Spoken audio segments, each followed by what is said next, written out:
ang cold or reheated na pasta, kanin, patatas ay mas maganda daw sa diabetes.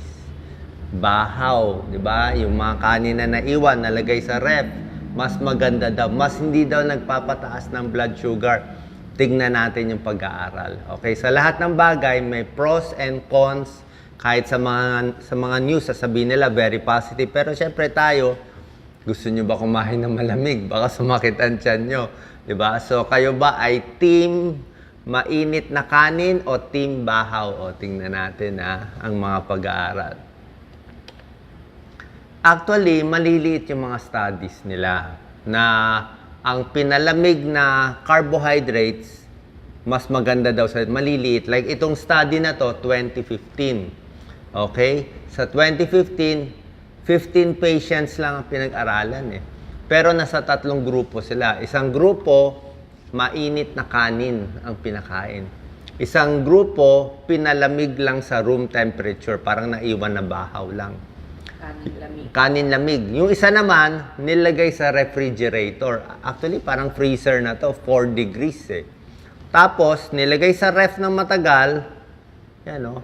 Tapos, ininit na lang afterwards, di ba? Bago kainin. Dito sa 3 grupo, mas tumaas ang blood sugar sa bagong sinaing. Dito sa nilagay sa ref na kanin, doon pinaka mababa ang pagtaas sa blood sugar.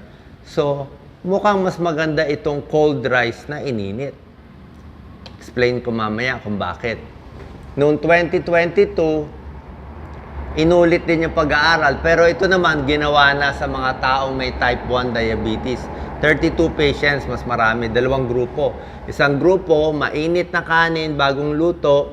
Isang grupo, ganun din. Pinalamig yung kanin sa refrigerator, 4 degrees, tapos ininit ulit. Nakita nila, yung pinalamig na kanin at ininit, mas mababa ang pagtaas ng blood sugar. Mas maganda sa mga may type 1 diabetes. So, anong explanation? Although, syempre, bilang internist, cardiologist, aral tayo sa PGH, sasabihin nila, maliit na pag-aaral to di ba? Pero, kahit maliit siyang pag-aaral, meron namang explanation Merong theoretical explanation, bakit mukhang tama itong pag-aaral. Ganito kasi nangyari. Lahat ng carbohydrates, kanin man, patatas man, pasta man, or spaghetti, ang starch kasi yan, gawa yan sa mga glucose molecules na nakadikit. Nakadikit yan Pag niluto mo ang kanin, patatas, at spaghetti, naghihiwalay yan. Diba? Naghihiwalay yung mga molecules, naghihiwalay yan. So, pag naghiwalay yan, mainit na kanin, french fries na mainit, kinain mo yan nakahiwalay, mabilis ma-absorb itong glucose sa katawan. Sabi nga nung isang researcher, parang uminom ka daw ng soft drinks Ganun daw kabilis yung pagtaas. Kasi nga alam naman natin, kanin, di ba, sa diabetes talaga nagpapataas. Kahit yung mga kakanin nagpapataas, di ba? Patatas, nagpapataas. Mga pasta, nagpapataas. So, pag ininit mo yan, mas mabilis yung pasok ng glucose, mas mabilis yung shoot up ng blood sugar, high glycemic index ang tawag. Pero pag pinalamig mo siya, let's say, ininit mo na. Pagkainit mo sa kanya, pinalamig mo siya sa refrigerator. So, yung naghiwalay na glucose molecules, magdidikit siya ulit. Mas malamig, mas dikit. Pag nagdikit na siya, tapos ininit mo ulit, let's say, ininit mo sa kawali o sa microwave. No, pag ininit mo, hindi na siya maghihiwalay ulit, parang dumikit na siya So, ang nangyari, pag pinalamig mo isang bagay, magiging resistant starch na siya. Kaya nga parang iba na lasa, di ba? Pag yung kanin na pinalamig, ininit mo, parang matigas-tigas na siya. Parang nagdikit na siya, parang na siyang paste So, yung ganung parang paste na madikit na napalamig na kanin, mas mabagal ang absorption ng glucose sa katawan. Kaya mas hindi tumataas ang blood sugar. Yun ang explanation. Okay? Kaya pag pinalamig mo tong patatas, better to than french fries na mainit. Or itong pasta na mainit, pag pinalamig, cold salad, o initin mo na lang ulit, kaya lang yung lasa lang ang problema. Ito yung glycemic index, pakita ko sa inyo Diba? Basta less than 50 ang numero, maganda for diabetes. Mababa. Pag more than 50, hindi maganda. Mabilis magpataas ng blood sugar. Tingnan mo yung patatas. So, ilan, no? 85 ang taas. So, grabe. Kanin, 65 ang taas. So, diba? White bread, grabe, 100, Talagang tataas talaga ang blood sugar mo dito. Tingnan mo ang gulay, ang baba, 15, Kaya kahit anong gulay ang kainin mo dito, hindi tataas ang blood sugar. Tingnan mo sa prutas, ang maganda, apple, suha, mababa. Ang medyo bawal sa diabetes, ayan, mangga, pineapple, pakwan, ang tamis, nagpapataas ng blood sugar. So, ang nangyayari dyan, kahit mataas ang glycemic index nitong mga kanin, potato at spaghetti, pag pinalamig mo siya at ininit, mas bababa ang glycemic index niya. Mas better for diabetes. Yun ang positive. Kung gusto nyo pinalamig na kanin, lalo na yung mga estudyante galing sa school, umuwi, di ba, kumain ng bahaw. Pero mamaya natin sasabihin kung team bahaw kayo o team hot rice. Pero meron ding side effect at danger ang pagkain ng pinalamig na kanin. Ito, pag-aaral to sa ibang bansa, merong mga bakterya, itong Bacillus cereus, mahilig siya sa pumunta at tumubo sa pinalamig na kanin. Okay? Tsaka itong bakterya na to, kahit initin mo, lutuin mo, isangag mo pa, iprito mo pa siya, kung ano pang gagawin mo, hindi siya namamatay.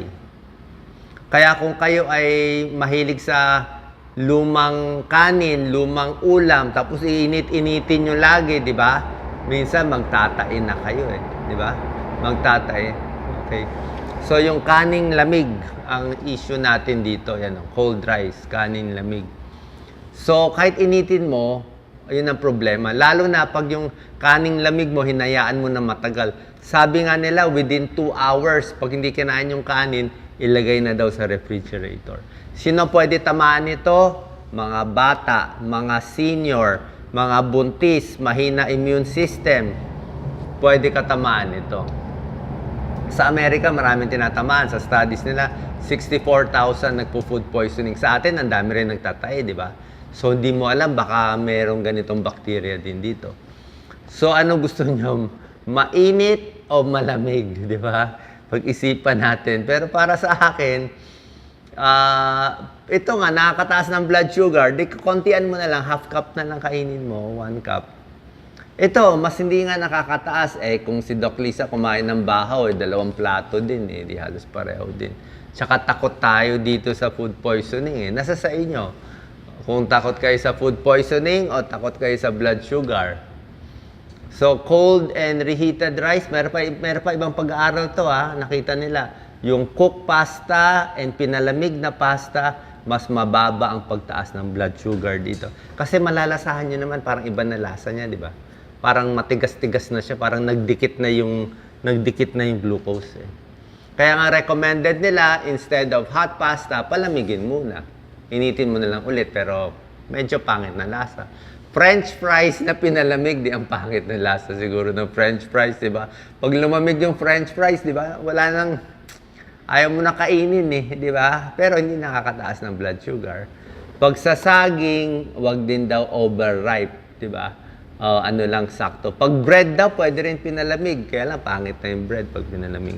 So, yan ang epekto ng cold carbohydrates tulad ng kanin, pasta, spaghetti, at potato sa blood glucose level. So, nasa sa inyo kung worried kayo. So, paano kakain ng cold rice? Let's say, gusto nyo talaga kumain ito. Within 2 hours na pagkaluto, huwag hayaan na magkaroon ng mga bacteria, lagay na sa refrigerator. Hiwalay-hiwalayin yung lalagyan para hindi manatiling mainit yung gitna, mapalamig. Within 2 hours, yan, Tapos, kung kakainin nyo, within 3 to 4 days, dapat kainin nyo na. Hot rice or bahaw, nasa inyo po. Pwede naman bahaw paminsan-minsan, pero pag ako, kung hot rice man, konting ingat. Ito, blood sugar. Ito yung sinasabi kong Bacillus cereus na talagang 64,000 in the US. From rice talaga siya. Ayan. Nagkakaroon ng infection. Ano pa ibang pagkain na maganda for diabetes? Pakita ko ng konti. Diba? Bukod sa kaning lamig, ito rin mga gulay. Yan, mababa sa glycemic index. Okra. Ayan, no? Ampalaya. Ito talaga nagpapababa. Ito mga broccoli, cauliflower, carrots. Yan, apple, 'di ba? Mababa 'yan kahit kumain ka sa dalawa. Ito medyo mataas-taas konti, pero pwede pa rin mga 45 to 50 glycemic index. Orange, suha pwede. Strawberry, wag lang lagyan ng matatamis. Kamatis, isda, chicken breast, mas safe, less fat. Kanin. Ito, pwede ka brown rice, pwede ka wheat bread. Yun rin, may tulong din. Mas mababa yung glycemic index kung sanay ka. Kaya lang pag hindi ka sanay sa high fiber. Tsaka pag pinalamig pala yung kaning lamig, nagiging high fiber siya.